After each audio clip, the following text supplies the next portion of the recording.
আচ্ছা, এই ভিডিওটা হচ্ছে প্রোডাক্টের স্টক নিয়ে কথা। কিছুক্ষণ আগে এই প্রোডাক্টটা আমরা একটা, একটা, একটা করে অর্ডার করছি।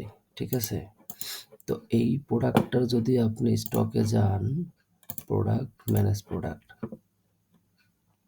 আমি যখন প্রোডাক্টটা এন্ট্রি করছি, এখন দেখেন ৮৭টা, তার মানে কি ১৯০টা ছিল।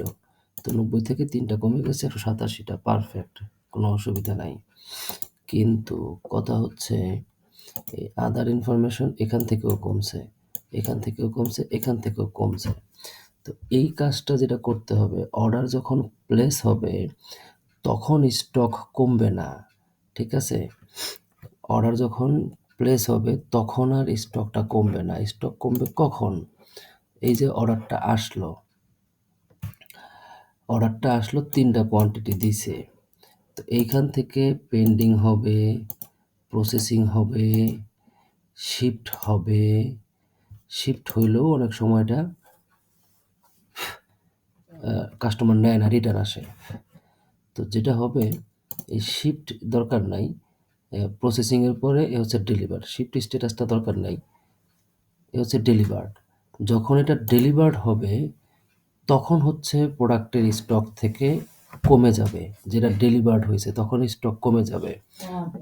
আবার কি হয় যে যখন মনে করেন যে এটা রিটার্ন আসবে তখন আবার এটা স্টকের সাথে যোগ হবে। ঠিক আছে?